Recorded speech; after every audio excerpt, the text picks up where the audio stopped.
Selamat pagi dan salam jumpa kembali sahabat Verbum Domini yang terkasih dalam Kristus. Sebelum kita mengawali permenungan kita pada hari ini, marilah kita mendengarkan sabda Tuhan. Inilah Injil suci menurut Lukas. Sekali peristiwa, timbullah pertengkaran di antara para murid Yesus tentang siapakah yang terbesar di antara mereka. Tetapi Yesus mengetahui pikiran mereka. Karena itu, Ia mengambil seorang anak kecil dan menempatkannya di sampingnya. Lalu Ia berkata kepada mereka, "Barang siapa menerima anak ini demi namaku, dia menerima aku. Dan barang siapa menerima aku, menerima dia yang mengutus aku. Sebab yang terkecil di antara kalian, dialah yang terbesar." Pada kesempatan lain, Yohanes berkata, "Guru, kami melihat seorang mengusir setan demi namamu, dan kami telah mencegahnya karena ia bukan pengikut kita." Tetapi Yesus menjawab, "Jangan kalian cegah, sebab barang siapa tidak melawan kita, ia memihak kita." Demikianlah sabda Tuhan. Terpujilah Kristus. Sahabat-sahabat Verbum Domini yang terkasih dalam Kristus, hari ini bersama Gereja Sejagat kita memperingati Santo Vincentius de Paulo Imam.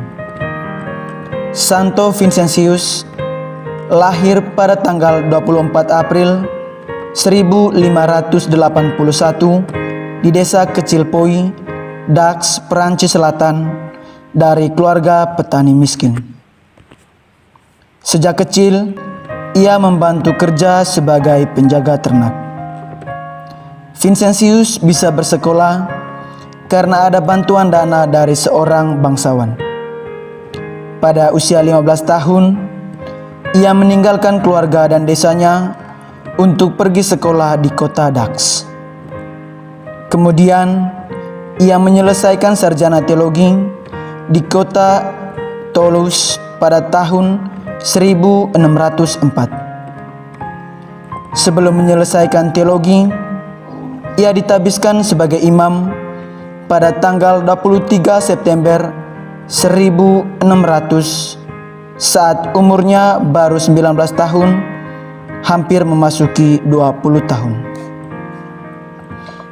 Ketika Vincentius sedang dalam perjalanan, kapal yang ditumpanginya diserangi oleh bajak laut, sehingga Vincentius ditangkap dan dijual sebagai seorang budak di Tunisia.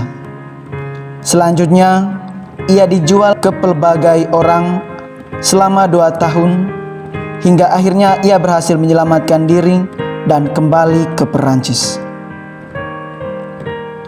Melalui kegagalan yang dilaluinya, Vincentius berpikir dan bertanya dalam hatinya, apakah yang Tuhan kehendaki bagi dirinya? Perjumpaan dengan orang miskin di Chatillon, Les Dombes, dan khotbah di gereja desa Foloville tahun 1617 membuat tergerak untuk beralih dari hidup mencari penghasilan untuk diri sendiri kepada hidup yang hanya untuk mengabdi Tuhan dan orang miskin. Bimbingan dengan orang suci yang sangat dikaguminya pada waktu itu, Franciscus de Sales, Uskup Geneva, juga makin meneguhkan pertobatannya untuk mengabdi Tuhan dalam diri orang-orang miskin dan terlantar. Oleh Paus Leo ke-13, Paus pencetus ajaran sosial gereja, Vincentius dideklarasikan sebagai santo pelindung karya amal dan cinta kasih gereja Katolik. Setelah semakin mantap perjalanan hidupnya sebagai seorang imam, Vincentius menghimpun beberapa kawan imam yang dia sebut sebagai imam Congregatio Mission atau imam CM. Di samping itu, Vincentius mendirikan Serikat Suster Putri Kasih atau PK pada tahun 1633 bersama Santa Luisa de Marillac.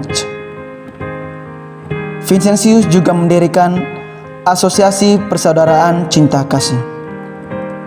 Vincentius Paulo wafat di Paris, Perancis pada 27 September 1660. Dia dibeatifikasi oleh Paus Benediktus ke-13 pada 13 Agustus 1729 dan dikanonisasi oleh Paus Clemens di Roma pada 16 Juli 1773.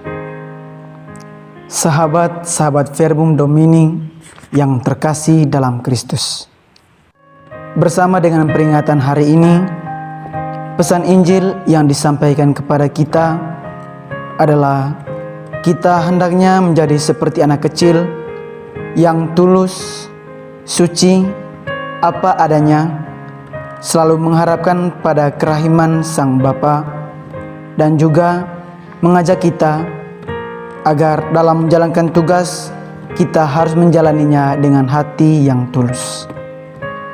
Sahabat-sahabat Verbum Domini yang terkasih dalam Kristus, Injil hari ini mengkisahkan para murid yang bertengkar tentang siapa yang terbesar di antara mereka. Sebagai manusia yang lemah dan berdosa, hal ini nampak dalam kehidupan kita sekarang ini. Setiap orang berlomba-lomba untuk mendapatkan kedudukan atau jabatan yang membawa dirinya pada suatu kebahagiaan duniawi.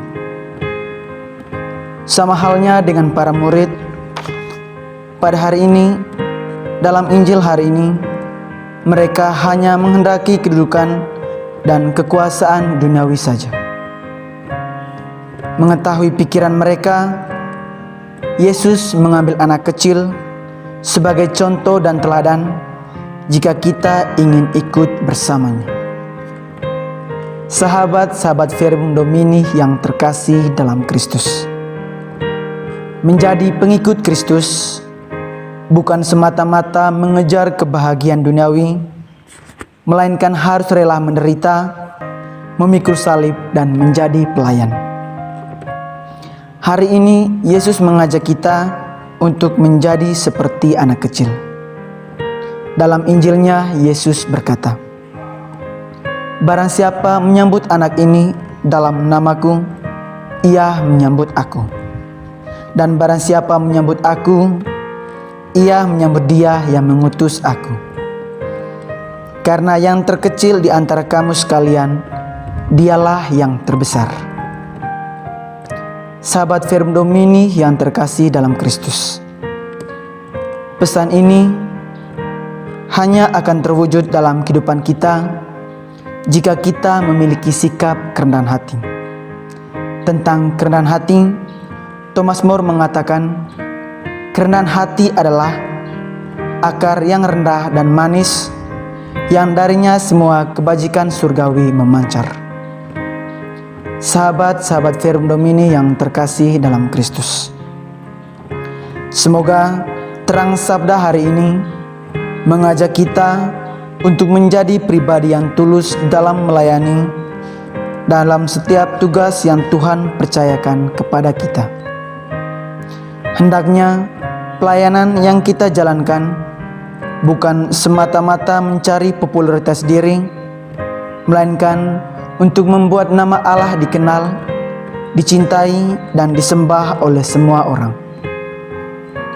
Untuk mengiringi perjalanan kita pada hari ini, saya mengajak kita untuk merenungkan pertanyaan berikut ini. Apakah dalam hidup kita sudah atau sedang menjalankan kewajiban kita dengan sungguh-sungguh dan tulus, atau kita seperti para murid yang memperebutkan siapa yang terbesar di antara mereka, Ataukah kita hanya mencari popularitas untuk diri kita sendiri? Semoga Tuhan memberkati kita.